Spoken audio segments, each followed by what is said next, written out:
10장, 11장, 12장, 3장에 걸쳐서 사도 바울은 자신의 사도권을 이제 변호합니다. 여기서 사도권이라 말하면 독특한 권위를 이제 변호하는 것인데, 권력이나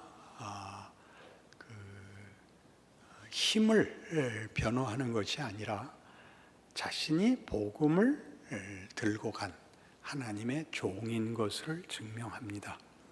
그러니까 이 10장, 11장, 12장에서는 본격적으로 고린도 교회가 그 안에 그 복음을 오해하고 또 시험하고 왜곡시킨 자들을 사도 바울이 고린도 전서에서 이미 꾸짖었고, 그 꾸중을 듣고 많은 사람들이 그 마음에 교정이 되고 순종을 했지만, 그 일부 세력은 남아서 자기들이 잘못했다고 생각하지 않고 바울이 잘못했다, 그가 진정한 하나님의 종이 아니라 와서 폭력을 휘두르는 그 잘못된 지도자라는 이제 공격에 대하여 반론을, 그러니까 변호를 스스로 하고 있는데, 이 변호는 그런 누가 맞고 누가 틀리느냐라는 얘기가 아니라 복음을 이해하고 있는 자가 이 상황에서 자신을 어떻게 설명을 하는가로서 고린도 교회가 교회 중에서 바울을 공격한 자들과 변호하는 자 간에 무엇이 맞고 틀리고가 아니라 마음에 들지 않거나 적대 행위를 받았을 때, 혹은 도전을 할 때 그 당사자가 복음에 관하여 얼마나 깊이 이해하고 있는가를 대조시키는 것입니다. 설명을 할수록 어려운데 우리가 서로 견해가 다르고 그것이 아주 극단적으로 반대일 때는 서로 다투게 되는데, 다툴 때는 상대방이 잘못했다는 것을 증명해서 자신의 옳음을 증명할 수밖에 없는데, 그 일을 상대방이 잘못했고 내가 옳다는 것을 기독교에서는 말하자면, 기독교인, 예수를 믿는 자는 모든 형편에서, 모든 경우에서 세상 사람들의 반응과 어떻게 다른지, 그러니까 착하고 겸손하고 이런 명분이 아니라 그걸 어떻게 이해하고 있는지가 이 가치 기준이, 근거가 다른 것을 이 세 장에서 명백하게 보여줍니다. 사도 바울은 자신이 옳다는 것을 일단 이렇게 설명을 합니다. 고린도전서 4장에서는 너희에게 1만 스승이 있을지라도 부모는 나 하나뿐이다, 이렇게 자기를 소개합니다. 그러니까 사도 바울은 고린도 교회 교인들에게 있어서 선생님이 아니라 부모라고 자신을 소개하죠. 또 고린도후서 4장에서는 나는 나를 증명하려고 너희 앞에 선 적이 없고 내가 오직 예수 그리스도의 주 되신 것과 그가 하나님이신 것과 내가 너희의 종된 것을 증명할 뿐이라, 이렇게 얘기함으로써 그가 이 도전, 이 어떤 의미에서 억울함을 풀어나가는 일에 있어서 세상 사람들 같이 잘잘못이라는 것으로 누구를, 상대를 비난하고 그의 잘못을 폭로함으로써 자기를 증명하지 않고, 내가 부모다, 나는 너희를 섬기러 온 종이다, 이런 근거와 이해 속에서 자신의 사도권을 증명합니다. 그렇게 하는 것은 우리가 아는 우리나라의 정서적 또는 윤리적 유산 속에서는 그것이 겸손이고 그것이 헌신이고 하는 단어들로 기준이 되어 있는데, 사도 바울이 얘기하는 것은 예수입니다.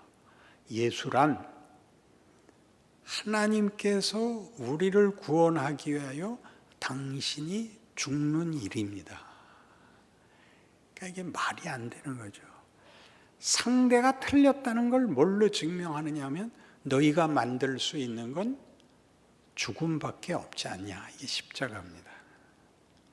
세상은 본인들의 옳음을 증명하기 위하여 사망을 결과시키지 유익을 줄 수 없고, 특히 생명을 줄 수 없고 기쁨을 줄 수 없다는 것이 십자가죠. 거기는 아무런 웃음이나 기쁨이 있을 수 없습니다. 그렇지 않습니까? 그러나 그 자리를 아버지께서 기뻐하시고 아들이 기쁨으로 자원하여 십자가에 달리시는 것입니다. 그리하여 어떻게 할 작정이죠? 다 같이 기뻐하고 감사하게. 하나님이 우리를 기뻐하고 우리에게 감사한다는 것이 얼른 이해가 안 되시겠지만, 여러분, 부모돼서 자식 길러보면 자식 잘 크는 게 감사합니다. 부모가 내가 잘했다 그러는 부모는 없습니다. 고맙다, 감사하다 그러죠. 기독교는 이게 가장 큰 원칙이고 근간을 이루는 판단 기준입니다.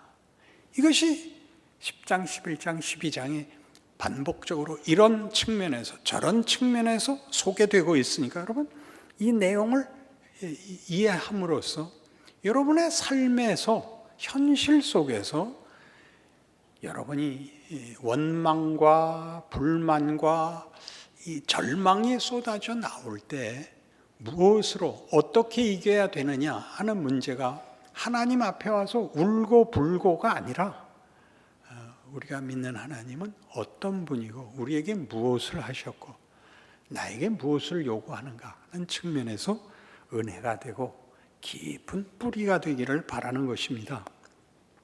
오늘 2절에 보면 또한 우리를 육신에 따라 행하는 자로 여기는 자들에 대하여, 이렇게 말하죠. 그러니까 여기서 육신이라는 것은 세상 가치와 기준이 전부인 태도, 판단입니다. 세상은 뭐죠? 잘 아시듯이 약육강식이고 적자 생존이고 그런 데입니다. 이기려면 상대를 죽여야 되는 그런 원칙과 질서밖에 없는 것이고, 남을 위해서 스스로를 희생한다는 것은 진 것이고 패배한 것이지 그 가치는 인정받지 않습니다. 우리 늘 얘기하듯이 현실이 안 그런 걸 어떻게? 라는 것이죠. 현실이라는 건 뭐죠? 세상의 가치가 더 큰 폭력을 갖고 있는 조건, 환경, 그게 현실이죠. 예수를 믿으면 이 현실이 더 큰 세계관 속에 붙잡혀 있는 걸 보게 됩니다. 너희는 이제 세상이 가졌던 최고의 권력, 죽음이 너희에게는 적용되지 않는다. 너희는 죽는 게 끝이 아니다. 너희 져라, 죽어라, 괜찮다, 이렇게 말하는 게 기독교죠. 여러분, 이걸 여러분의 믿음으로 받아들이고, 그래서 이걸 실력으로 현실에서 사용하는 데는 나이가 70은 먹어야 됩니다. 해보셔야 됩니다. 세상이 하는 폭력과 세상의 시험을 여러분이 이기기에는 아직 덜 단련됐을 겁니다. 남금질이라는 게 뭐죠? 불에다 달궜다, 물에다 식혔다, 망치로 두들겼다, 계속 그러는 거죠. 몇 번쯤 해야 되나요? 1000번 내지 10,000번을 해야 된다는 거죠. 그렇게 우리는 점점 예수를 닮아갈 겁니다. 왜요? 그것이 더 큰 가치, 더 위대하다는 것을 우리가 체득하게 되니까요. 세상에 하는 육신으로 행하는 자들, 그래서 뒤에 나오다시피 저 바울은 편지를 보낸 것을 보면 굉장히 실력이 있어 보이는데 만나면 별 볼 일 없더라. 그러니까 뭐가 깔려있죠? 편지도 아마 누구 글 잘 쓰는 사람한테 돈 주고 썼을 것 같다. 이렇게 공격이 들어오는 겁니다. 그러니까 바울이 하는 얘기가, 잘 봐라, 내가 편지에 한 내용과 내가 실제로 너희를 만났을 때 하는 태도 속에 가치관, 그 본문, 그런 것들이 동일하지 않냐. 그런데 너희는 나와 대적하여 서자 약점을 잡아서, 그러니까 나의 어떤 약점, 외모가 별 볼 일 없고 말을 좀 더듬어댑니다. 그러니까 그 약점으로 실제로는 무엇과 반대하고 있는 거죠? 복음을 반대하고 있는 셈이죠. 참 무섭죠? 우린 복음을 반대하면 이단일 거라고 생각하는데 그렇지 않습니다. 복음을 믿고 있지만 아직 세상적 가치와 시험에 작은 것에 걸려서 그 물고기가 낚시바늘에 걸리듯 본인의 신앙과 본인의 귀한 구원받은 내용들을 살아내지 못하고 이렇게 잘못된 길을, 그 사람이 잘못됐다 이렇게 아주 존재론적으로 운명론적으로 비난할 필요가 없습니다. 그러나 이 실수를 한다 이거죠. 그래서 여기는 8절에 보는 바와 같이 너희의 복종이 온전하게 될 때 모든 복종하지 않는 것을 벌하려고 준비하는 중에 있다. 이 무엇이죠? 8절, 주께서 주신 권세는 너희를 무너뜨리려고 하신 것이 아니요 세우려고 하신 것이니 내가 이에 대하여 지나치게 자랑하여도 부끄럽지 아니하리라. 그러니까 나는 내가 어떤 권력을 갖고 있는가를 증명하려고 드는 것이 아니라 너희를 세우려고, 예수께서 그리 하신 것처럼 너희의 유익을 위하여 내가 어떤 권위를, 어떤 진리를 단호히 얘기한 적은 있어도 그것으로 나를 보호하고 자랑하고 힘으로 갖고 있지 않다. 이게 너희와 너희 공격하는 자들과 나의 답변의 차이다. 이렇게 되죠. 그러니까 결국 기독교 신앙의 최고의 싸움은 뭐냐 하면 그 권위가 권력이 되느냐, 폭력이 되느냐, 섬김이 되느냐죠. 그러니까 우리는 이제 한 공동체에 있으면 일사불란하게 모두 다 한 마음으로 일치되는 것이 아니라 사소한 것에서는 거의 다 견해가 다릅니다. 그런데 이게 이상하게 그게 시험이 돼서 사소한 싸움이 본질적인 내용을 넘어서서 큰 문제가 되곤 합니다. 그 전에는 무슨 시험이 있었냐면 이제 성가대 청바지 입고 올 수 있냐가 문제였습니다. 입고 올 수 있습니다. 그럼 벗고 와야겠습니까? 괜찮습니다. 성가대에 앉는 건 대단한 믿음이고 용기고 지혜입니다. 그리고 특권입니다. 그가 자기의 자리를 명예롭게 아는 날이 올 것이고 그때 되면 더 잘 입고 올 것입니다. 청바지라도 데려 입고 오겠죠. 그렇죠? 그런 사소한 문제에서 뜻밖의 이제 또 뭐 있었냐면 자꾸 여기 쳐다보면서 하는 것은 그래도 여러분이 좀 이해가 나서 그렇습니다. 다리 꼬고 앉았다. 이게 문제가 됐죠. 그럼 부러뜨립니까? 교회 안에서 우리가 얼마나 많은 사소한 차이들을 용납하느냐이죠. 전체 질서를 무너뜨리지 않는 한. 그렇죠? 이게 사활이 달린 진리 자체의 문제인 것은 거의 드뭅니다. 그러니 사소한 싸움과 이게 이렇게 눈살이 찌푸려지는 혹은 짜증이 나는 것을 풀어내기 위해서 그 사소한 것을 보다 본질적인 문제인 양 싸우는 것을 사도 바울이 지적하고 있죠. 나는 너희의 종이고 예수도 너희에게 구원을 주기 위해서 나를 보냈다. 그래서 너희가 나를 뭐라고 욕하느냐 하면 12절 보시면 우리는 자기를 칭찬하는 어떤 자와 더불어 감히 착하여 비교할 수 없노라. 그러나 그들이 자기로서 자기를 헤아리고 자기로서 자기를 비교하니 지혜가 없도다. 그러나 우리는 분수 이상의 자랑을 하지 않고 오직 하나님이 우리에게 나누어 주신 그 범위의 한계를 따라 하노니 곧 너희에게까지 이른 것이라. 그러니까 거기서 자랑하는 자들은 내가 얼마나 능력이 있는가, 얼마나 대단한가를 증명하고 있다면 우린 그렇지 않다. 그렇게 지적하면서 그 사도 바울을 비난하는 자들이 분수에 지나치다.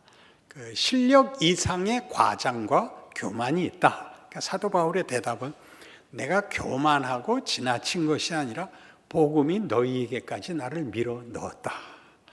내가 간 것은 내 자랑이 아니라 하나님께서 너희를 위하여 복음을 나를 밀어 너희에게까지 전하게 한 것이다. 하나님 일하신 것이다. 보면 모르겠냐? 이렇게 얘기하고 있습니다. 그러니 우리가 기억해야 할 것이 이겁니다. 하나님이 일하고 계시다라는 것을 더 긍정적으로 생각하곤 해야 됩니다. 모든 신앙이 도덕성을 기반으로 갖고 있기 때문에 우리는 흠을 지우는 일에, 약점을 만회하는 일에 너무 민감합니다. 그래서 잘하기 위하여 모험을 하는, 더 적극적인 자세를 가지는 일이 어지간한 신앙을 갖고는 엄두를 못 낼 일이 되고 말았습니다. 기독교는 뭘 잘못한 것을 일일이 다 만회해야 되는 것이 아니라 더 나아가야 되는 것이죠. 학교에서 한 학년을 진급할 때에 평균 60점 이상이면 진급을 시킵니다. 하나님께서 우리를 어느 문제에 완벽하게 된 다음에 다른 그 다음 단계로 모시지 않고 여러 개를 한꺼번에 일하십니다. 우리의 그 놀라움은 우리가 어느 날 이렇게 스스로 자책에 걸려서 절망스러울 때 보면 하나도 스스로가 마음에 드는 게 없다는 생각이 드는 거예요. 뭘 하나 붙들 게 없는 거죠. 여기도 문제 있고 저기도 문제가 있고 집안에서나 이웃 앞에서나 회사에서나 교회에서나 어디에서나 난 쓸모없는 사람이야, 이런 생각이 들어온다고요. 그 모든 것에서 여러분은 쓸모없지 않고 그렇게 다방면으로 하나님이 여러분을 도전하시고 여러분을 훈련시키십니다. 마치 초등학교 때는 국산사자 은미체 이렇게 배웠고 중학교부터는 더 늘어나고 고등학교 되면 더 늘어나고 대학 가면 본격적으로 전공에 가듯이 하나님이 우리에게 동시다발적으로 여러 가지 일을 시킵니다. 목표는 하나입니다. 훌륭한 사람을 만들기 위해서입니다. 그것은 하나님의 뜻이고 하나님이 이 세상을 이기시는 권능과 의지를 갖고 일하기 때문에 벌어지는 현실입니다. 그러니 여러분 힘을 내셔야죠. 이사야 40장을 찾아보십시오. 구약성경 이사야 40장, 구약성경 1015페이지입니다. 우선 27절부터 여러분 좋아하시는 구절부터 우선 읽겠습니다. 이 40장의 결론인데, 야곱아 어찌하여 네가 말하며 이스라엘아 네가 이르기를 내 길은 여호와께 숨겨졌으며 내 송사는 내 하나님에게서 벗어난다 하느냐. 너는 알지 못하느냐, 듣지 못하였느냐. 영원하신 하나님 여호와 땅끝까지 창조하신 이는 피곤하지 않으시며 곤비하지 않으시며 명철이 한이 없으시며 피곤한 자에게는 능력을 주시며 무능한 자에게는 힘을 더하시나니 소년이라도 피곤하며 곤비하며 장정이라도 넘어지며 쓰러지되 오직 여호와를 앙망하는 자는 새 힘을 얻으리니 독수리가 날개치며 올라감 같을 것이요 다른 박질을 해도 곤비하지 아니하겠고 걸어가도 피곤하지 아니하리로다. 너 힘내라 그렇게 얘기하지 않습니다. 하나님이 다 하실 것입니다. 하나님을 안다는 것, 예수를 믿는다는 것은 얼마나 굉장한 것인지 아냐? 그렇게 얘기할 수 있습니다. 우리가 할 수 없는 것을 하나님께서 하게 해 주신답니다.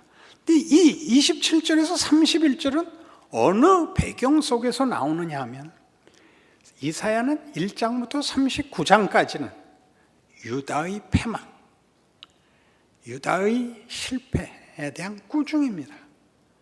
그래서 39장에 이르러 이스라엘은, 유다는 망하게 되는 것이죠. 근데 40장부터는 상황이 돌변해서 이제 잡혀갔던 이스라엘이 회복되고 본국으로 돌아오는 그런 약속과 역사적 현실을 배경으로 하여 펼쳐집니다. 이렇게 시작을 하죠. 너희 하나님이 이르시되 너희는 위로하라. 내 백성을 위로하라. 너희는 예루살렘의 마음에 닿도록 말하며 그것에 외치라. 그 노역의 때가 끝났고 그 죄악이 사함을 받았느니라. 그의 모든 죄로 말미암아 여호와의 손에서 벌을 배나 받았느니라 할지니라 하시니라. 하나님께서 이스라엘 백성이 잘못한 것을 인하여 심판하시고 죽여버리는 것이 아니라 그들의 유익을 위하여, 이건 아니다, 이건 너희는 잊지 마라, 뼈에 아로 새겨라 라고 가르치기 위하여 바벨론 포로를 주는 것입니다. 이제 됐다. 내가 너희를 돌이켜 옛날의 영광과 감사로 너희를 해방시키겠다. 이게 40장에서 55장까지의 약속이고 역사입니다. 그러면서 무슨 얘기가 나오냐 하면 뜻밖에도 12절 이하에 우상이 등장을 합니다. 누가 손바닥으로 바닷물을 헤아렸으며 뼘으로 하늘을 쟀으며 땅에 티끌을 되담아 보았으며 접시 저울로 산들을 막대 저울로 언덕들을 달아 보았으랴.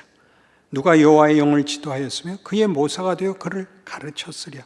그가 누구와 더불어 의논하였으며 누가 그를 교훈하였으며 그에게 정의의 길로 가르쳤으며 지식을 가르쳤으며 통달의 도를 보여주었느냐. 보라, 그에게는 열방이 통의 한 방울 물과 같고 저울의 작은 티끌 같으며 섬들은 떠오르는 먼지 같으리니 레바논은 땔감에도 부족하겠고 그 짐승들은 번제에도 부족할 것이라. 그의 앞에는 모든 열방이 아무것도 아니라 그는 그들을 없는 것 같이 빈 것 같이 여기시느니라. 이 하나님은 창조의 하나님이고 전 존재의 주인이십니다. 그가 모든 것을 그의 뜻대로 하실 수 있습니다. 왜 이 얘기를 앞세워야 되죠? 16절, 18절. 그런즉 너희가 하나님을 누구와 같다 하겠으며 무슨 형상을 그에게 비기겠느냐. 우상은 장인이 부어 만들었고 장색이 금으로 입혔고 또 은사슬을 만든 것이니라. 궁핍한 자는 거제를 드릴 때 썩지 아니하는 나무를 택하고 지혜로운 장인을 구하여 우상을 만들어 흔들리지 아니하도록 세우느니라. 너희가 알지 못하였느냐? 너희가 듣지 못하였느냐? 태초부터 너희에게 전하지 아니하였느냐? 땅의 기초가 창조될 때부터 너희가 깨닫지 못하였느냐? 그는 땅 위 궁창에 앉으시나니 땅에 사는 사람들은 메뚜기 같으니라. 그가 하늘을 차일같이 펴셨으며 거주할 천막까지 치셨고 귀인들을 패하시며 세상의 사사들을 헛되게 하시나니 그들은 겨우 심기고 겨우 뿌려졌으며 그 줄기가 겨우 땅에 뿌리를 박자 곧 하나님이 입김을 부시니 그들은 말라 회오리바람에 불려가는 촉에 같도다. 거룩하시니가 이르시되 그런즉 너희가 나를 누구에게 비교하여 나를 그와 동등하게 하겠느냐 하시니라. 너희는 눈을 높이 들어 누가 이 모든 것을 창조하였나 보라. 주께서는 수요대로 만상을 이끌어내시고 그들의 모든 이름을 부르시나니 그의 권세가 크고 그의 능력이 강함으로 하나도 빠짐이 없느니라. 힘을 얘기하는 것이 아닙니다. 우상은 뭐냐? 너희가 만든 거 아니야. 너희가 금박을 입혔지 않냐? 너희가 은으로 장식했지 않냐? 안 넘어지게 너희가 버팀목으로 세워놓지 않았냐? 하나님이 그런 존재와 비교할 수 있냐?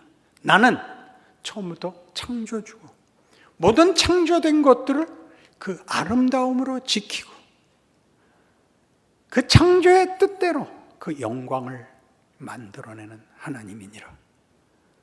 그러나 너희는 우상을 섬겼었다. 하나님이 너희에게 바라는 영광을 만들어내지 않고 그저 너희의 안심과 너희 평안을 타협하자고 들었다. 나는 참을 수 없었다. 이스라엘의 실패고 그들이 받은 벌이고 그리고 하나님께서 돌이킨 이스라엘 백성의 해방입니다. 오늘도 동일하죠. 예수를 믿는다는 것이 우리가 알고 있는 세계와 우리가 정한 목적을 이루기 위한 수단으로 사용되면 우리는 우리의 만족, 우리의 기분에 좌우되어 신앙이라는 이름으로 아무 유익이 없는 폭력과 분노의 싸움을 합니다. 그 인생에 기쁨이 없습니다. 예수를 믿으면 도대체 무엇을 얻느냐고요? 인생이 헛되지 않다는 걸 비로소 알게 됩니다. 힘들게 산 것, 억울했던 것 하나도 괜찮습니다. 도통했다고요? 해탈했다고요? 아니요. 이것은 이런 약속 속에 있는 것입니다.